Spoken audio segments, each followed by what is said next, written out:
Gaza पर Trump और Netanyahu का खतरनाक प्लान। क्या वाकई में बनने वाला है ग्रेटर इजराइल?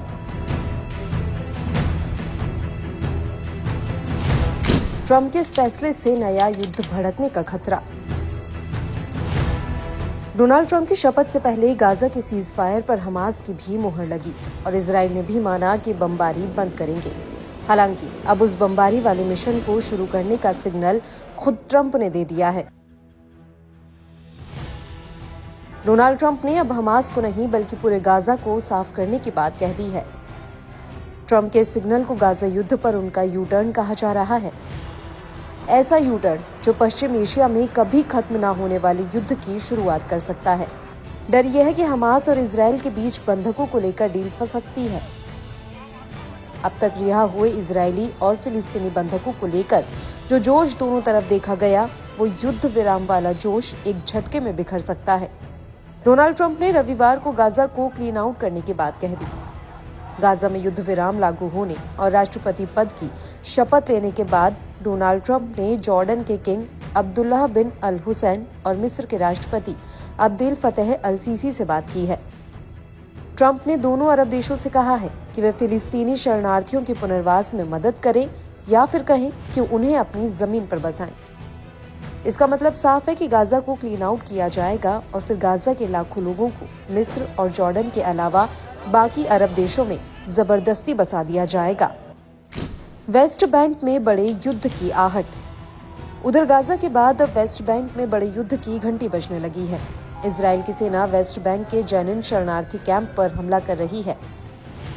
हेलीकॉप्टर और बख्तरबंद गाड़ियों के साथ इस ऑपरेशन में जेनिन ब्रिगेड के कई लड़ाके मारे गए हैं। वेस्ट बैंक की आबादी करीब 30 लाख है और ये इलाका इजराइल की कई तरह की नाकेबंदी के बीच एक नया वॉर जोन बनता जा रहा है। इजरायली वॉच टावर यहाँ हर मूवमेंट पर नजर रखे हुए हैं और इजराइल की सेना का ऑपरेशन लगातार जारी है। वेस्ट बैंक में हालात इस वक्त बहुत ज्यादा खराब हैं। वेस्ट बैंक में इजरायली सेना के ऑपरेशन की तस्वीरों ने जॉर्डन को बेचैन कर दिया है, क्योंकि फिलिस्तीन के इस इलाके का बॉर्डर जॉर्डन से लगता है। जॉर्डन ने इजराइल को आगाह कर दिया है कि गाजा के बाद वेस्ट बैंक में युद्ध बर्दाश्त नहीं किया जाएगा।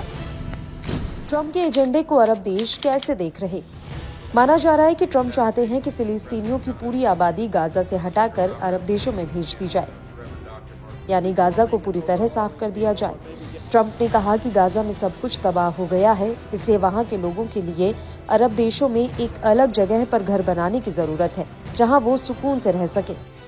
ट्रंप ने इस प्लान को लागू करने के लिए मिस्र और जॉर्डन से मदद मांगी है, या फिर ये भी कह सकते हैं कि उन्हें ऑर्डर जारी कर दिया है। मिस्र और जॉर्डन पहले से ही अमेरिका के पक्के दोस्त हैं और इजराइल से भी दोनों देशों के राजनयिक संबंध हैं। गाजा युद्ध को लेकर भी वो इजराइल के खिलाफ आक्रामक नहीं रहे हैं। वैसे इजराइल अब नए युद्ध के लिए पूरी तरह तैयार भी हो रहा है, फिर चाहे उसके टारगेट पर ईरान हो, यमन हो या फिर उसका कोई और दुश्मन, क्योंकि डोनाल्ड ट्रंप ने इजराइल को 2000 पाउंड वाले बम सप्लाई करने को मंजूरी दे दी है। ये बात साफ है कि इजराइल को अमेरिका से हथियारों वाली मदद पर ब्रेक नहीं लगने जा रही। जो बाइडेन के बाद डोनाल्ड ट्रंप भी इजराइल की वॉर मशीन को ईंधन सप्लाई करते रहेंगे और ये ईरान के साथ यमन और इजराइल के बाकी दुश्मनों के लिए बहुत